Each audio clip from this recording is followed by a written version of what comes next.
Nous allons continuer ce cours avec l'aide de Hachem. Nous sommes en train d'expliquer qui est Rabbi Yohanan. Qu'est-ce qu'il nous apprend Rabbi Yohanan? Rabbi Yohanan étant celui qui a été le dernier rabbin après la destruction du temple.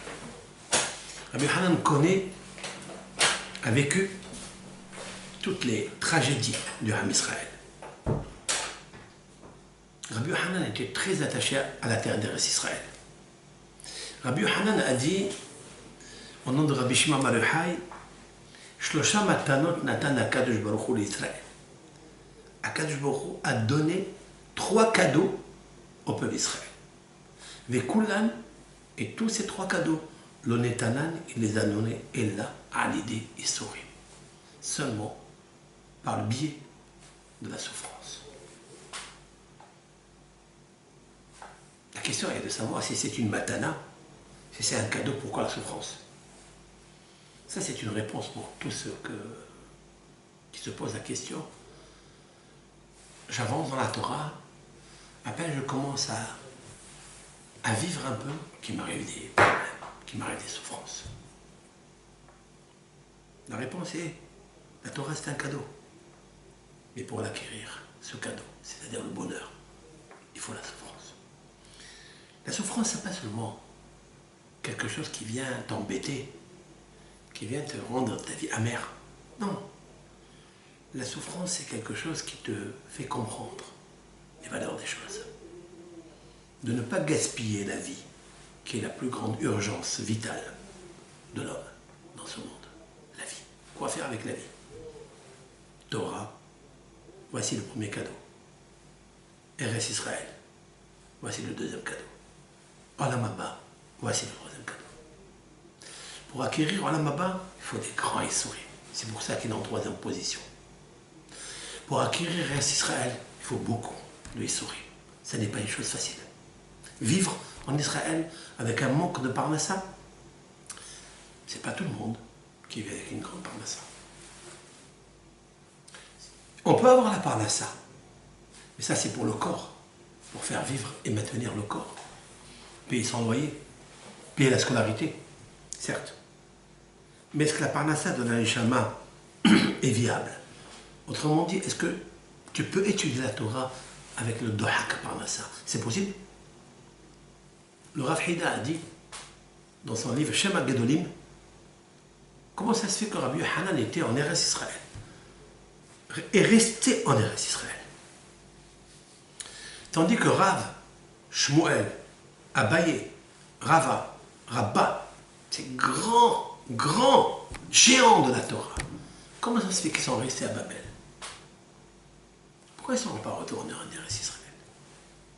C'est une grosse question. Il est une mitzvah de la Torah, d'après plusieurs Rishonim, d'habiter en Eretz Israël. Mais la Torah, il y a qui disent c'est des rabbanan, d'ordre rabbinique.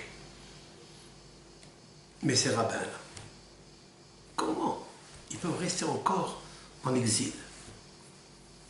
Il est écrit dans un verset, dans les prophètes, Bavel ayuva uveshama yehu. À Babel, ils viendront, et là-bas, ils resteront. C'est incroyable. Comment ils peuvent rester là-bas? Le Hida répond, la Torah. Venir en Eretz Israël avec un manquement de parnassa et ne pas étudier la Torah, qui est la vie, c'est faire un affront à la neshama. Faire un affront à la Torah. Parce qu'il faut kemah et il faut Torah. Imen kemah, un Torah, un Torah, un kemah. Il nous faut les deux. Je ne veux pas dire qu'aujourd'hui on est Eretz Israël, il manque de parnassa, du préserve. On m'a dit, je ne sais pas si c'est vrai, qu'il y a des gens qui font la parnassa, honnêtement, hein, une parnassa avec maman cachère, de l'argent cachère, pas en passant par des labyrinthes obscurs, interdits par la Torah. Ça, il n'est pas question. Et tout cet argent qui est pris ici et là, malhonnêtement, elle ne peut pas gérer, éclairer, soutenir la Torah. C'est faux. Il est préférable de manger un peu de pain avec du sel, honnêtement, que de vivre dans des palaces avec un mammon assourd. C'est sûr et certain. Shmuel, il voulait vivre en Eretz Israël. Mais qu'est-ce qu'il adviendra de sa Torah? Alors qu'il était nuit et jour en train d'étudier. Il avait la parnassa, il avait fait le shefa.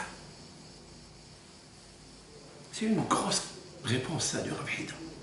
Ça répond à beaucoup de questions que les gens y posent. Comment ça se fait que les rabbinim ne sont pas montés encore en Eretz Israël? C'est bien. Ces rabbinim, ils ont un poste. Ils font zikor rabbim, aussi en dehors d'Eretz Israël. Aussi. Il y a une parnassa. Ils peuvent étudier la Torah. Monter en Eretz Israël, ça va être difficile pour eux. Je peux les comprendre. En tous les cas, nous avons l'appui du Rav Hida.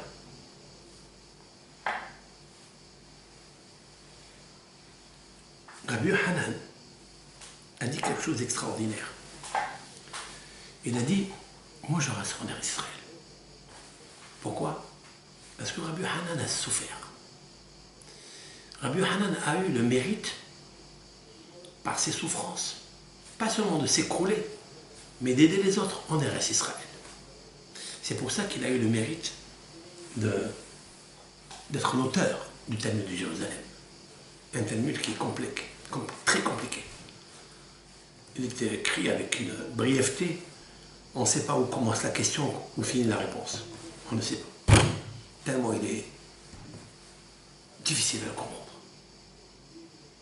C'est pourquoi il y a des commentateurs comme le Pnei Moshe, Korban Aïda. Ce sont des commentateurs du texte du Talmud qui est très difficile d'accès. C'est Rabbi Hanan. Comment il est arrivé à cela? Par la puissance, lumière qu'il a acquiert grâce aux souffrances qu'Hachem lui a envoyées. Mais il les a acceptées avec joie. Il les a acceptées avec joie. Maintenant, je vais vous apporter ce que le Talmud nous dit dans le traité d'Al-Khat. Rabbi El-Hazar Halash. Le Talmud nous raconte que Rabbi El-Hazar, qui était Rabbi El-Hazar, c'est le camarade compagnon de Rabbi Hanan. Halash. Halash, ça veut dire qu'il s'est affaibli. Quand on dit Halash, ça veut dire agonisant. Il est très très malade. Al Gabé Rabbi Hanan. Rabbi Hanan est monté lui rendre visite.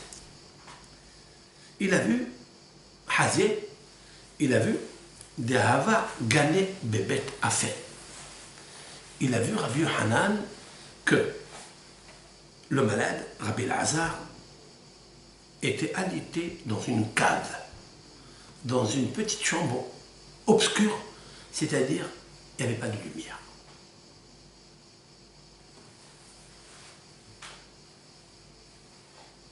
Qu'est-ce qu'il a fait Rabbi Hanan quand il n'y a pas de lumière? Comment apporter de l'électricité?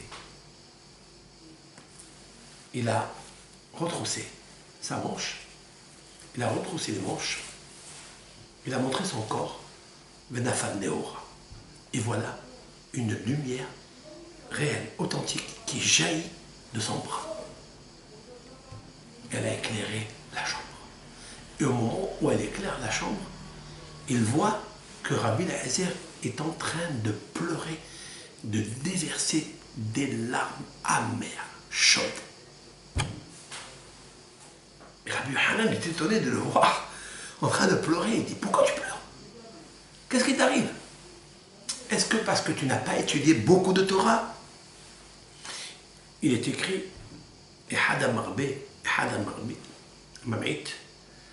un homme qui a une quantité de Torah, qui a étudié beaucoup de Torah, et un homme qui a étudié peu de Torah, mais en qualité. L'essentiel, ce n'est pas d'étudier quantitativement, mais qualitativement. Oui.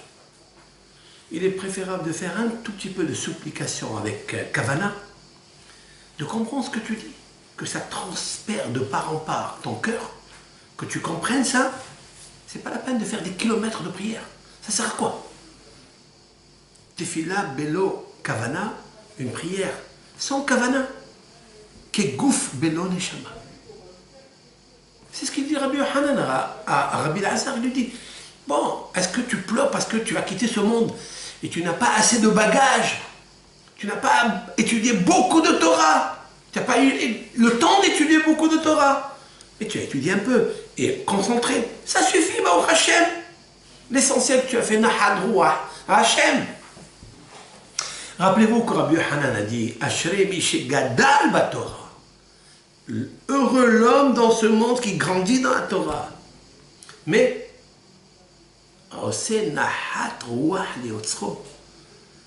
par cette étude de la Torah, il fait plaisir à Akadosh Baruch Hu. Akadosh Baruch Hu est comblé de sa Torah. Tellement elle est pure, elle est sobre. Elle n'est pas mêlée avec des intérêts personnels, d'honneur, d'argent, de la course à je ne sais quoi. Elle est directement liée avec Akadosh Baruch Hu. Heureux cet homme-là. Rabbi Lazar ne se calme pas, il n'est pas soulagé, il n'est pas consolé, et il continue de verser de larmes. Alors Rabbi Yohanan, il cherche une autre argumentation. Il lui dit, tu pleures, est-ce que tu pleures par rapport à la pauvreté? Parce que Rabbi Lazar était très pauvre. Et pourquoi il dort dans une bicoque qui est obscure, sans lumière, sans rien? Il n'avait pas les moyens, même pas l'électricité. Est-ce que c'est pour ça que tu pleures? Mais nous avons étudié dans la Mishnah, Lo kol echad zoché lishnei shulchanot. Ce n'est pas tout homme qui mérite de recevoir et la richesse de la lumière de la Torah et la richesse pécuniaire. C'est pas tout le monde, il est rare. Des personnes d'exception, comme par exemple le codificateur de notre Torah orale, de la Mishnah, Rabbi Yehuda Hanassi, Rabbi Noah Kadosh, qui était un des descendants de Hillel, de Yehuda, le fils de Yaakov, qui était immensément riche. Le Talmud raconte que la personne qui attelait les chevaux de Rabbeinu Akadosh était plus riche que Shevor Malka, c'est-à-dire que l'empereur romain de Rome. Tellement était riche Rabbeinu Akadosh, Rabbi Yehuda Hanassi. Mais c'est pas tout le monde. Il était grand en Torah, il était grand en richesse. Mais toi, c'est pas tout le monde. Vous savez que c'est le mazal. Ça ne dépend pas des mérites. Il lui dit après, il ne se console pas. Il continue à pleurer. Rabbi Yohanan va chercher quelque chose d'autre. Il lui dit, est-ce que tu pleures parce que tu n'as pas eu d'enfant? Il dit, regarde. Regarde. Il ouvre le mouchoir.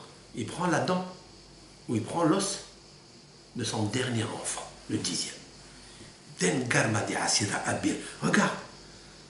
L'os de mon 10e enfant. Tu sais comment je l'ai perdu? Il est tombé dans une bouilloire chaude. Il a fondu littéralement. Voici. Regarde. Regarde-moi. Je ne pleure pas. Je suis en bonne santé. Et il ne se console pas. Encore. Alors pourquoi tu pleures? La réponse. Il lui a dit, depuis le moment que tu as dévoilé ton bras, que la lumière a jailli de ton corps, j'ai pleuré pour ce corps magnifique, cette beauté exceptionnelle, unique, qu'un jour, elle va être ensevelie dans la terre. Elle va être la nourriture du serpent. Voilà pourquoi je pleure. Il lui dit, Rabbi Yohanan, pour ça tu pleures? C'est sûr et certain qu'il faut pleurer pour ça. Et ils se mirent les deux à pleurer des chaudes larmes. Après, Rabbi Yohanan lui dit, est-ce que tu acceptes avec joie les souffrances? Il lui dit, Lohen Belosraran, je ne veux ni les souffrances, ni le mérite dans la map. Je veux vivre tout court. Qu'est-ce que ça veut dire? Ça veut dire que les souffrances du corps, peu importe, je peux encore supporter. Mais les souffrances de ne pas avoir le contact avec l'étude de la Torah, ça c'est des souffrances de l'âme. Et ça je ne supporterai pas. Je ne supporte pas être dans un lit et ne pas avoir mon livre de Torah. Être ma'amik, approfondir dans l'étude de la connaissance de Hachem. A enseigné à mon cher Rabbeinu, ça, je ne supporte pas d'être privé de ça. Car la plus grande privation du Ham Israël, c'est de ne pas étudier la Torah. Alors Rabbi Hanan lui dit, puisque c'est comme ça, donne-moi ta main. Et Rabbi Elazar a tendu la main droite. Rabbi Hanan a saisi la main droite de Rabbi Elazar. Yahivle Yadé. Il lui a donné la main. Mais il l'a levée. Il l'a levée, ça veut dire il l'a guéri, littéralement. Incroyable. Fin de citation du Talmud. Qu'est-ce que ça veut dire cela? D'où vient la beauté de Rabbi Hanan? Comment peut jaillir une lumière tellement authentique, réelle, d'un bras qui est sombre? Vous savez très bien que le corps humain est composé de peau.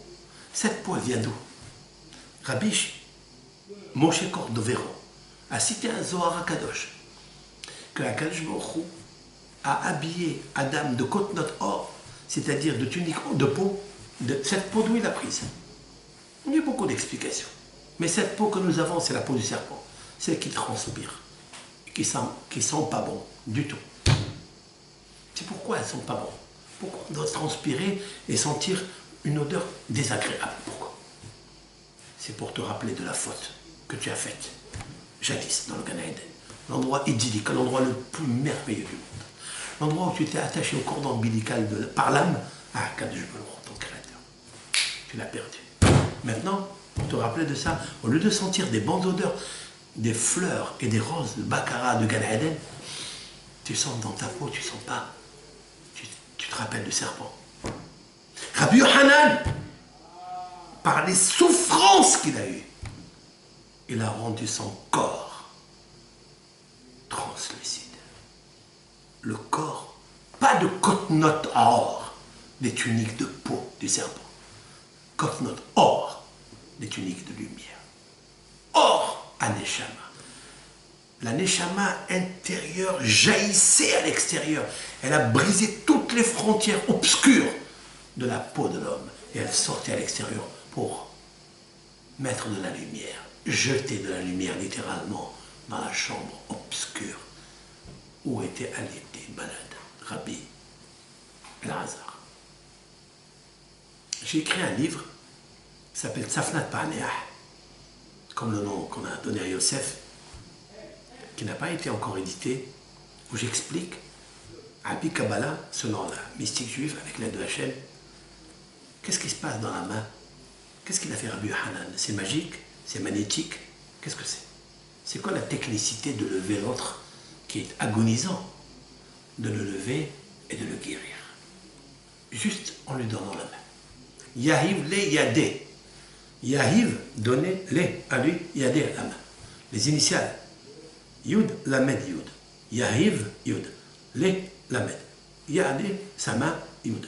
Yud, Lamed, Yud. C'est un nom kadosh des 72 noms sacrés divins. Yud, Lamed, Yud. C'est un nom, c'est un Shem kadosh qui confère à l'homme la longévité, la prolongation de la vie. Par exemple, je vous donne un exemple. Dans les psaumes, il est marqué Adonai le orech yamim. Vous connaissez ce passage? Hachem le orech yamim. Hachem est la source de la longévité des jours. Regardez les initiales. Hachem, Yud. Le orech, Lamed. Yamim, Yud. Yud, Lamed, Yud, Yeli. C'est le nom kadosh de Hachem.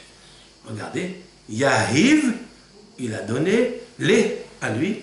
Yadé, la main. Yud, Lamed, Yud. Hachem, le orech, Yamim.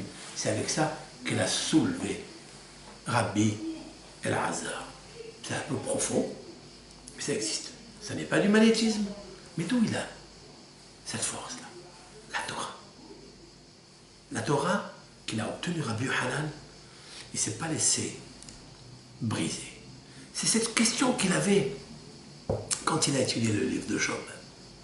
Pourquoi il a dit sauf Adam la Shechita, sauf Adam la Mout? sauf Adam la Shechita, sauf Adam, un homme il va mourir, sauf Abéhéma la Shechita. L'animal, il va, finalité, c'est qu'elle va quitter ce monde. On doit l'égorger pour la manger. Elle est faite pour ça. Ashrei Mishe Gadal Batorah. Heureux l'homme qui étudie la Torah. Parce que, si tu veux supporter les souffrances de Job dans ce monde, tu dois étudier la Torah de Moshe Rabbeinu. C'est lui l'auteur qui a écrit le Talmud, qui a écrit le livre de Job, et il a écrit la Torah. Parce que ça, c'est la thérapie de ça. C'est un parallélisme. Maintenant, nous avons demandé une question. Qui est Job? Juif? Pas juif? Il est très intéressant l'opinion de Rabbi Yohanan dans le traité Baba Batra. Rabbi Yohanan vient nous souligner quelque chose de formidable. Iyov Yehudi Haya. Job était juif. Rosh Yeshiva Haya. C'est pas seulement un juif normal, un grand Talmid Chacham qui a étudié et qui a enseigné à des milliers d'élèves et qui avait une yeshiva. Il est à la tête d'une yeshiva.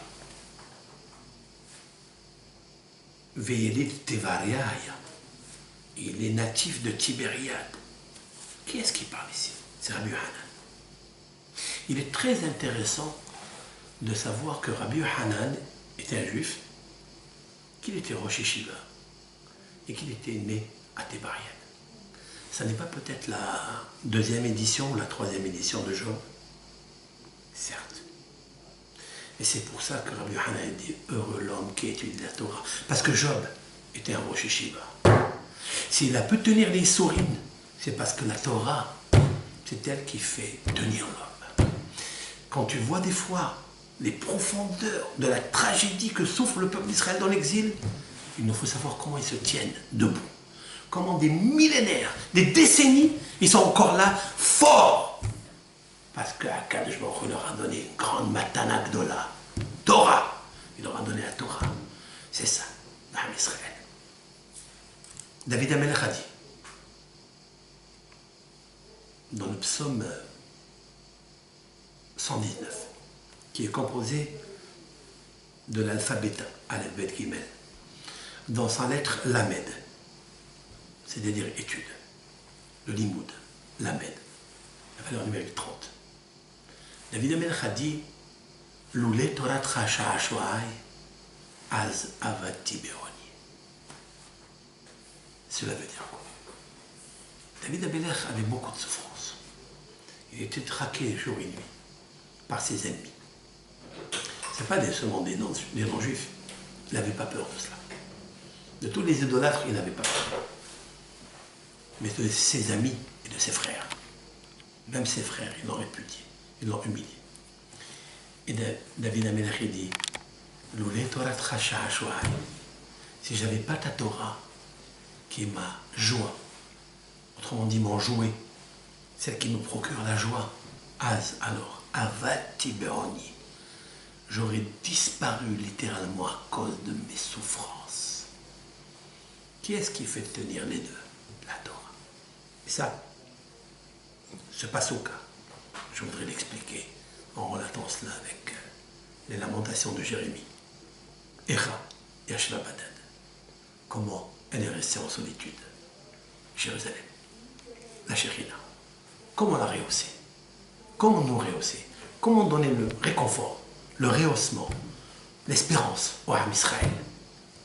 Nous les Torah Tracha Ashwaï. Seulement avec la Torah. Tadarabah à tout le monde. Et que Hachem vous aide, que Hachem vous bénisse. Kol Tov.